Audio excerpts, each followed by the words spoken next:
friends, I welcome you all to this new series of lectures on a very important American play. The title of the play is A Raisin in the Sun, and this particular play is written by a very famous American playwright. Her name was Lauren Hansberry. So, just like our previous lectures on All My Sons, I will divide these lectures into certain parts. For example, the first lecture will be devoted to the introduction of this particular play. We'll talk about the context of the play, we'll talk about the playwright, and we'll talk about certain important aspects of this particular play. Then in the next lecture, we will be talking about the characters in the play. Then it will be followed by a lecture on the plot structure or the summary of the play, and of course the last lecture will be devoted to the thematic analysis of this particular play. So let's cut to the chase and let's begin with our lecture. So A Raisin in the Sun is a very important play. As I've already told you, this particular play it premiered on Broadway in 1959. It was the first play by a black woman ever produced on a Broadway, a historical milestone in American theatre. Now let us try to understand the scenario of American theatre, and if you want to be a successful playwright, it is but mandatory that your play should be staged on the Broadway. And Lauren Hansberry has that, she had that distinction of being the first Afro-American woman, the first black woman whose play was actually staged on Broadway, and it was staged in the year 1959. This play is such an important play, such an impactful play, that it won almost all the prestigious prizes of that particular year. For example, New York Drama Critics Circle's award for the best play of the year. It also won the Pulitzer Prize for drama of that particular period. And recently, a survey was conducted where the students of drama, famous drama critics, the famous drama directors, actors, they were actually asked to vote for the top 50 plays of the last century, the top 50 American plays of the last century. And in there also this particular play appears high up on second, third place. There was another survey where all these people who are involved with drama, they were asked to vote for 50 greatest plays of the last century all over the world. And even in that list, this particular play appears. Why this play is such an important play, why this is such an impactful play, is something which we have to explore in these lectures. Now, this play, as I've already told you, was the first play to be staged on the Broadway, which was written by an Afro-American woman. This play is actually a story of dreams, right? There is a particular family at the center of the action of the play. The name of the family is the Youngers. It's a black family which lives in a particular area, and they have certain dreams to fulfill in their lives, and what happens to their dreams is actually the subject matter of this particular play. The title of this play is very important. The title, A Raisin in the Sun, actually comes from a very famous poem from a wonderful African-American poet, Langston Hughes, whose poem, The Mother to the Sun, which we have discussed in the previous lecture. Langston Hughes has a poem. The title of that poem is Harlem, A Dream Deferred. And this particular phrase actually is taken from that poem. Now, Langston Hughes in that poem is asking a question: what happens to a dream deferred? It means that when you dream something, and if that dream doesn't come to its completion, then what happens to that dream? And then the speaker in the poem imagines a different scenarios. Does it sing? Does it do this? Does it do that? And then he uses this poignant phrase where he says that, does it dry up like a raisin in the sun and so? So the title of this particular play comes from this wonderful poem, and as I've already mentioned, that this play, the subject matter of this play is is the dreams of this particular family. So what is going to happen to their dreams is actually hinted at by the title of this poem. So in literary criticism, we always talk about the element of intertextuality or the element of allusion. So allusion simply means, allusion is a literary device which means that a particular phrase, particular character, particular piece of one text is used in another text, then that is called as allusion. But intertextuality is a deeper concept which actually talks about the interconnectedness of these two texts, which actually might be separated in time and space from one another. So we will try to explore this particular idea in further detail when we will come to the thematic analysis of the play. So let us take a recap of what I've already spoken. So it is the first play which was staged on the Broadway, which was written by the African American woman. The play was staged in the year 1959. It won all the prestigious prizes of that year, and this subject matter of this poem is this particular play. Is actually the story of a particular family called Younger Family, and the title is taken from that famous poem written by Langston Hughes, Dream Leopard. So now let us try to speak a little bit about the playwright. Lauren Hansberry, she was born on the south side of Chicago in 1930. Now Chicago is a very important fact to be noted here in 1930. Hansberry was a trailblazing writer, feminist and civil rights activist whose voice reshaped American drama. Now, if you look at the development of theatre in America, the major names in theatre, in the field of theatre, were all white men. Names such as Eugene O'Neill, names such as Arthur Miller, names such as Tennessee Williams and other people. But after Harlem Renaissance, the black artists also started expressing themselves through various mediums, and Lauren Hansberry should be looked at as a phenomenon. She might not be directly associated with the Harlem Renaissance, but she is definitely the product of Harlem Renaissance, because Harlem Renaissance gave that kind of space to the black artists, gave that confidence to the black artists wherein they could express themselves freely. So Hansberry, born in the year 1930, she was a very famous playwright and a feminist thinker. The family legacy of Lauren Hansberry is also very important. She was daughter of Carl Hansberry, a real estate entrepreneur and civil rights advocate.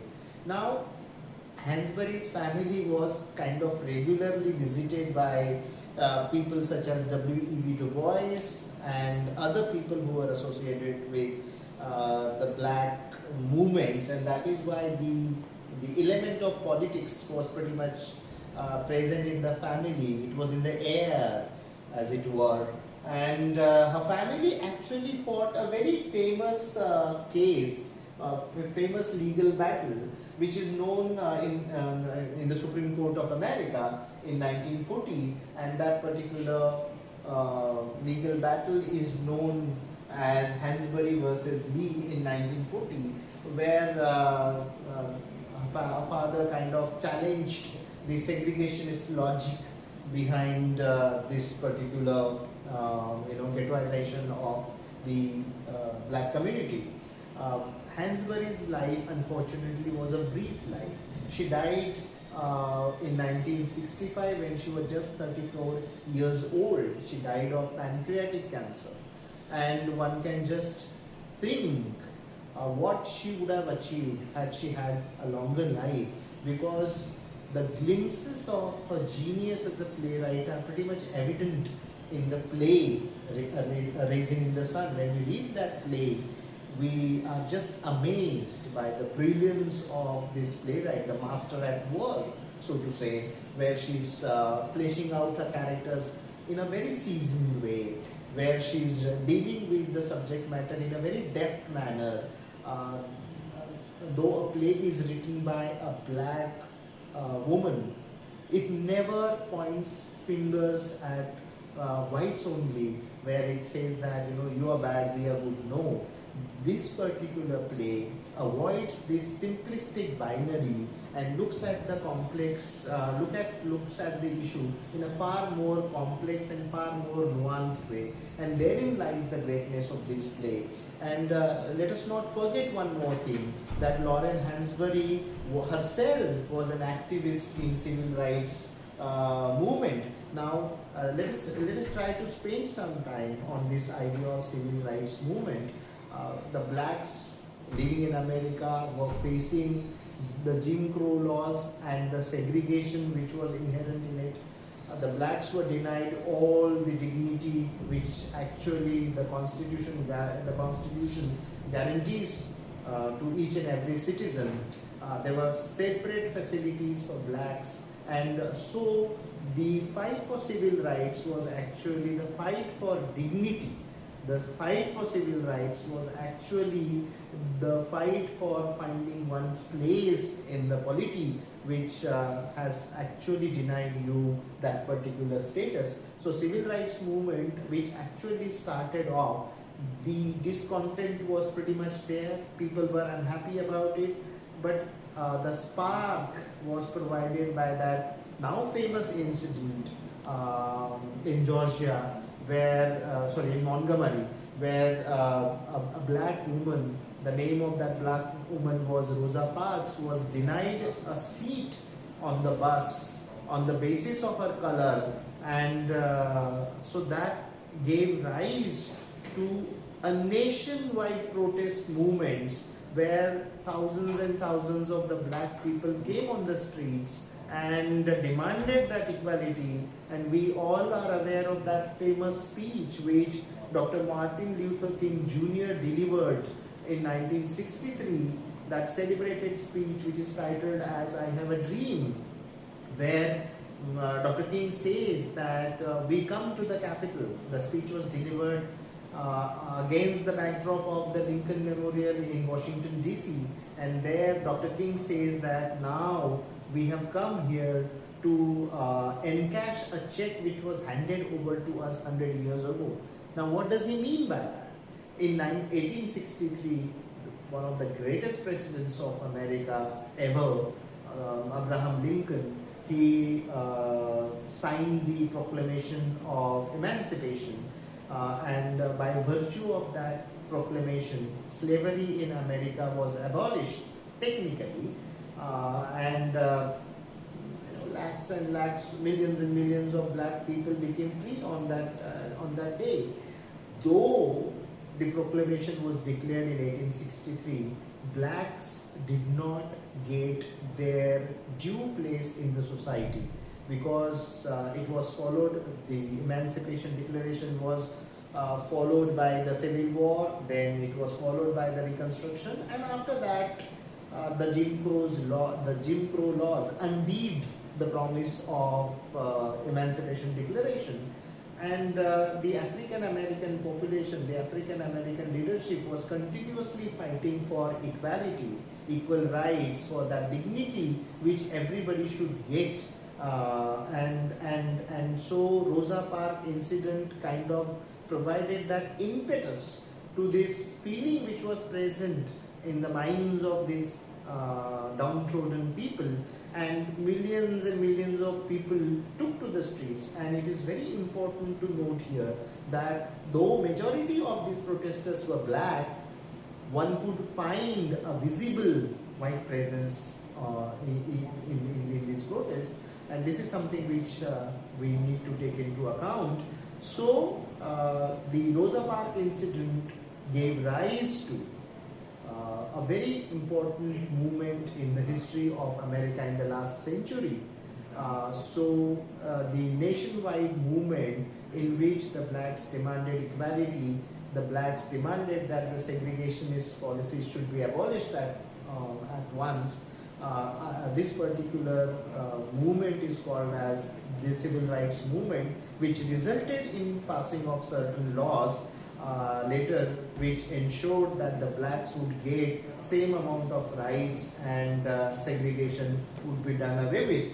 So civil rights movement is an important event in the history of America after the World War II, and it is very important to note that Lauren Hansberry was one of the activists in the movement, and that is why the political nature that actually explains the political nature of her plays, the kind of events which take place, the kind of lies which are described, and the logic of her plays is very political, and that is why we consider her to be one of the major playwrights of the last century, and in fact one of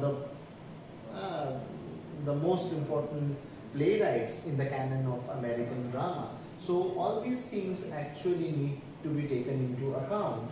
Now, as I've already talked about the context of the play, that it is a post-war play. Now, when we say post-war, we have to take into account other things as well, not just the civil rights movement.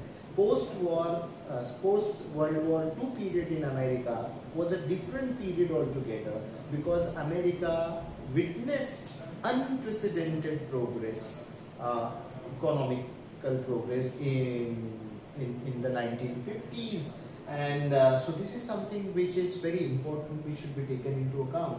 So now, what are the major important points of context, historical context to the play? The first is the Great Migration.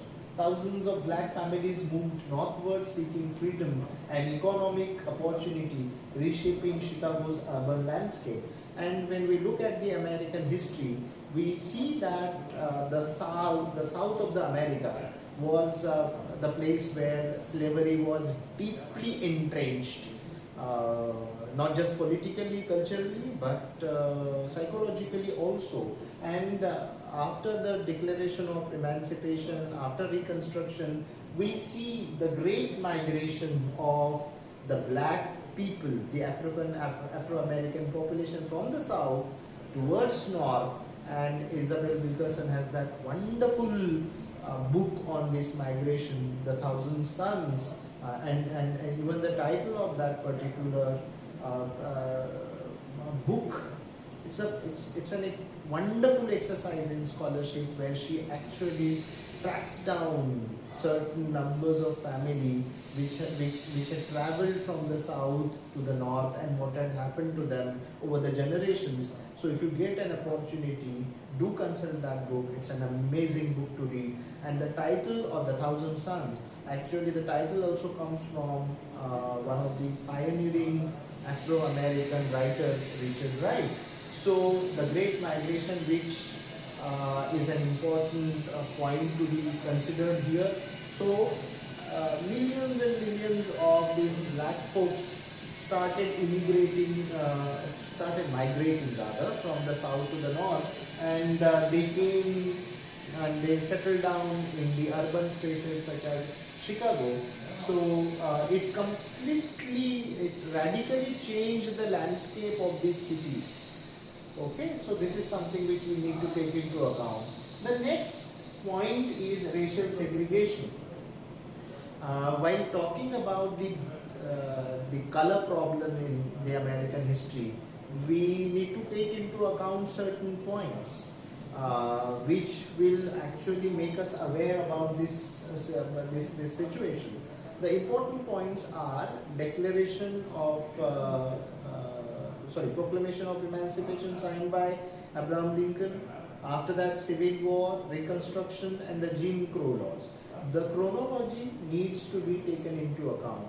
So when Abraham Lincoln signed the Proclamation of Emancipation, he was he was playing a very instrumental role in abolishing slavery, which he considered to be a big blot on the American history. So that ensured that the institution of slavery was abolished and nobody could enslave the other person, right?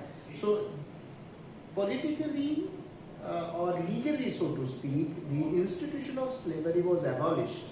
But what would happen to these people who are freed from slavery and who have had had not had the opportunity to get themselves educated or train themselves in certain skills, because for generations together they were just slaves. That was an important issue which the later presidents had to face, and the project of reconstruction was very important in this regard.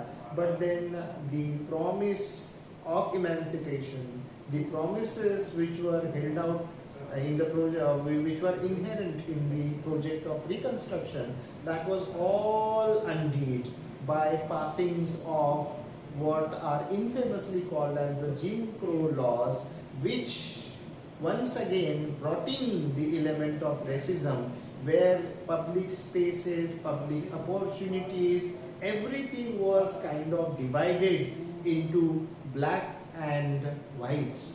Whites had free access to each and every place, each and everything. The blacks' access was restricted. They were denied, education in Ivy League institutions. The housing was different. Public amusement things were different, and that is why America was undergoing that feeling of racial segregation. House discrimination and restricting covenants confined black residents to overcrowded, under-resourced neighborhoods. So American cities, because we've already discussed the Great Migration. So after that, when the migration moved to the urban centers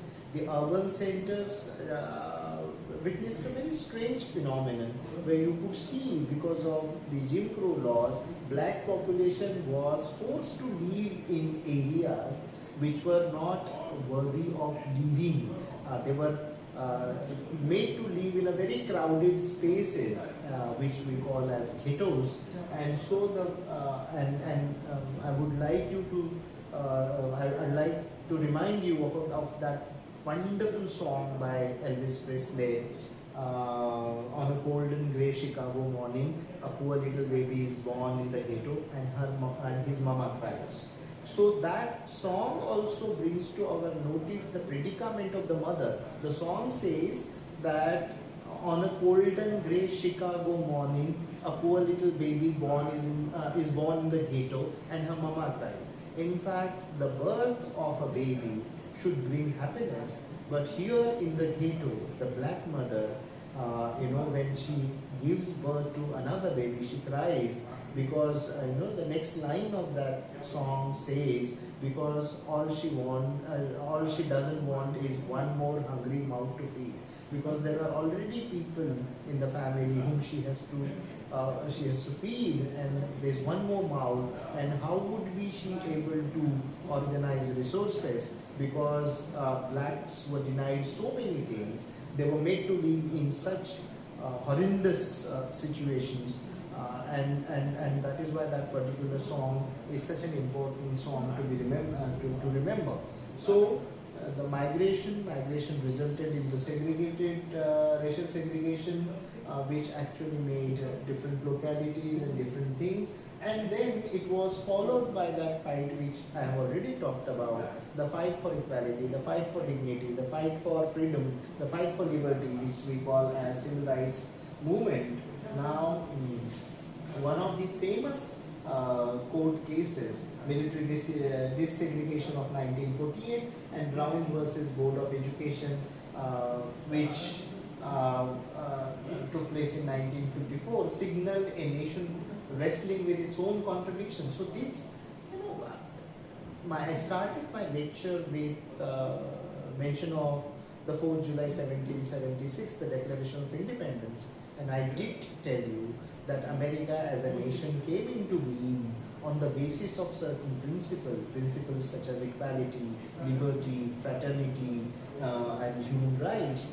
But this particular nation was founded on the surplus labor of slavery. So there was a contradiction inherent in America when it came when it came into being as a nation. And I'm reminded of that very famous speech which Lincoln delivered during one of his campaigns, where he said that a house divided against itself cannot stand.